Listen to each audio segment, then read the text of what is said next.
ஜெபிக்கும்போது உயிர்த்தெழுந்த இயேசு வந்து என்னை தொட்டாரு. டாக்டர்கிட்ட போகிறதுக்குள்ளே நீ அற்புதத்தை காண்பாயின்னு சொல்லியிருந்தீங்க. 15 நாளைக்கு அப்புறம் டாக்டர், உங்களுக்கு ஒன்றுமே வியாதியே இல்லைம்மா, உங்களுக்கு ப்ரிஸ்கிரிப்ஷனே தேவையில்லை அப்படின்னு சொல்லிட்டாங்க. Praise the Lord. என் பேர் லதா. தீவிரமான ஒரு இந்து குடும்பத்தில் இருந்தவன் நான். பிரஸ்ட் கேன்சர் இருந்தது. யார்கிட்ட சொன்னாலும் பயந்துக்கக்கூடிய நிலைமை, அந்த மாதிரி ஒரு சூழ்நிலையில் இருந்தேன் நான். முதல்ல எங்கள் வீட்டுக்காரர்கிட்ட சொல்லும்போது அவர் ரொம்ப பயந்தாங்க. அதுக்கப்புறம் நாங்கள் ஒரு லேடி டாக்டரை கன்சல்ட் பண்ணோம். அவங்க சொன்னாங்க, அந்த மாதிரி இது பிரஸ்ட் கேன்சர்மா, ஒன்றும் பண்ண முடியாது அப்படின்னு. தெரியல, என்னோட ஒரே கவலையில் என்னோட 2 குழந்தைங்களும் சின்ன குழந்தைங்களா இருந்தாங்க. அவங்களுக்கு அம்மா வேணுங்கிறது மட்டும்தான் என்னோட ஒரே கவலை. 1 மந்த்தாக வந்து எங்கள் வீட்டில் வந்து சந்தோஷமே இல்லை. எங்கள் அம்மா வந்து எங்கள்கிட்ட மறைச்சிட்டாங்க. எல்லாரும் வந்து அழுதுட்டு இருப்பாங்க, யாரும் யார் கூடயும் பேசிக்கவே மாட்டாங்க. 1 மாதம் வந்து வீட்டில் ஒரே சோகமாக இருந்தது. வலியுடைய கொடுமை தாங்க முடியாமல் அப்போ தான் என்கிட்ட ஒரு நாள் தனியாக சொன்னாங்க. தனியாக வந்து கோண்டா கதறி எழுதாங்க. எனக்கு வந்து பிரஸ்ட்டில் கேன்சர்னு சொல்கிறாங்க. நான் வந்து இந்த கேன்சருக்கு வியாதி வந்து குணப்படுத்த முடியாது, ட்ரீட்மெண்ட்டுக்கு போகிறேன்.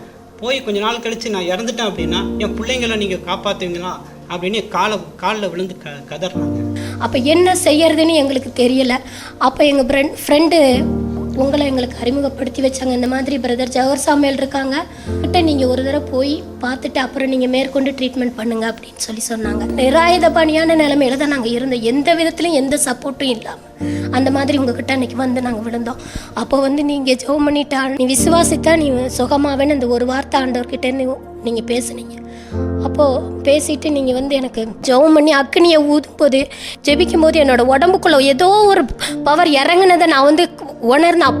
2 கர்ச்சீஃப், ப்ரேயர் ஆயில் மட்டும் கொடுத்தீங்க, இதை வச்சு ஜெபம் பண்ணுங்கன்னு சொல்லிட்டு நான் வந்து அந்த நைட்டில் போய் நான் ஜெபிக்கும்போது உயிர்த்தெழுந்த இயேசு வந்து என்னை தொட்டார். அதுக்குள்ளே ஒரு 15 டேஸ் ஆகி போயிடுச்சு. நான் அந்த விசுவாசத்தோடு, நீங்கள் சொல்லியிருந்தீங்க டாக்டர்கிட்ட போகிறதுக்குள்ளே நீ அற்புதத்தை காண்பாயின்னு சொல்லியிருந்தீங்க. அந்த ப்ரேயர் ஆயிலை மட்டும் நம்பி, அந்த 2 கர்ச்சீஃபை மட்டும் நம்பி ஜெபம் பண்ணிட்டு இருந்தேன்.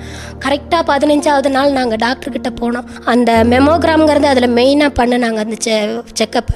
15 நாளைக்கு அப்புறம் டாக்டர், உங்களுக்கு ஒன்றுமே வியாதியே இல்லைம்மா, உங்களுக்கு ப்ரிஸ்கிரிப்ஷனே தேவையில்லை அப்படின்னு சொல்லிட்டாங்க.